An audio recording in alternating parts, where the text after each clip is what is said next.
കേരളത്തിന്റെ രാഷ്ട്രീയ പശ്ചാത്തലത്തിൽ കളമറിഞ്ഞ് കളിക്കുകയാണ് പി.വി. അൻവർ.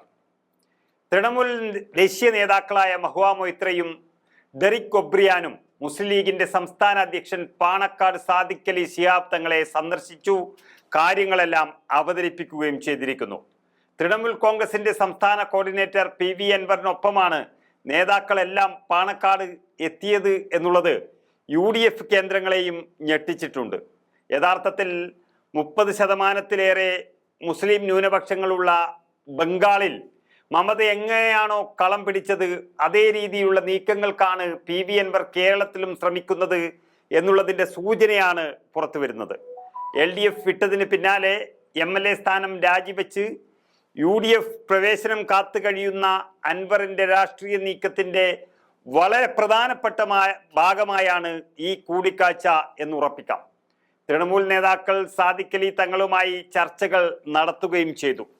ഈ മാസം 27-ാം തീയതി UDF യോഗം നടക്കുന്ന സാഹചര്യത്തിൽ അൻവറിൻ്റെയും തൃണമൂലിൻ്റെയും മുന്നണി പ്രവേശം ചർച്ചയായതാണ് വിവരം. പക്ഷേ ഇത് യഥാർത്ഥത്തിൽ ഒരു UDF പ്രവേശനം മാത്രമല്ല, പിണങ്ങി നിൽക്കുന്ന എത്രയോ മുസ്ലിം ന്യൂനപക്ഷങ്ങൾ ഇനി തൃണമൂൽ കോൺഗ്രസിലേക്ക് ചേക്കേറും എന്നുള്ളതും കണ്ടറിയേണ്ടതുണ്ട്. അത് മുസ്ലിം ലീഗിനും കോൺഗ്രസിനും വലിയൊരു തലവേദനയായി മാറിയിരിക്കുന്നു എന്നുള്ളതാണ് സത്യം. ഇപ്പോൾ തൃണമൂൽ നേതാക്കൾ പാണക്കാട്ടെത്തി ചർച്ച നടത്തിയത് തന്നെ UDF കേന്ദ്രങ്ങളെ ഞെട്ടിച്ചിരിക്കുകയാണ്. തൃണമൂൽ MP-മാർ കേരളത്തിൽ അവരുടെ പാർട്ടി പരിപാടിക്ക് വന്നതായിരുന്നു. മലപ്പുറത്തെത്തിയപ്പോൾ പാണക്കാട് എത്താൻ അവർ ആഗ്രഹം പ്രകടിപ്പിച്ചതിൻ്റെ അടിസ്ഥാനത്തിലായിരുന്നു സന്ദർശനമെന്നാണ് പി.വി. അൻവർ അറിയിച്ചിരിക്കുന്നത്.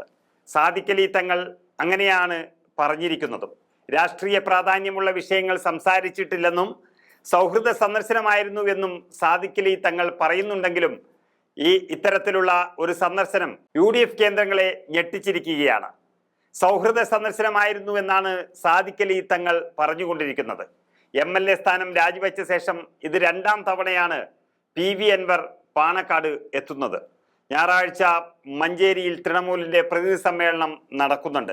ഇങ്ങനെ കേരളത്തിൽ ക്ലച്ച് പിടിക്കാനുള്ള നീക്കങ്ങളുമായി തൃണമൂൽ കോൺഗ്രസ് പരക്കം പായുമ്പോൾ അതിൽ പാണക്കാടെയും അവർ ഉൾപ്പെടുത്തിയിട്ടുണ്ട് എന്നുള്ളത് മുസ്ലിം ലീഗിൽ മാത്രമല്ല UDF-ൽ തന്നെ ചെറിയ രീതിയിൽ പ്രതിസന്ധി ഉണ്ടാക്കിയിട്ടുണ്ട് എന്നുള്ളത് സത്യമാണ്.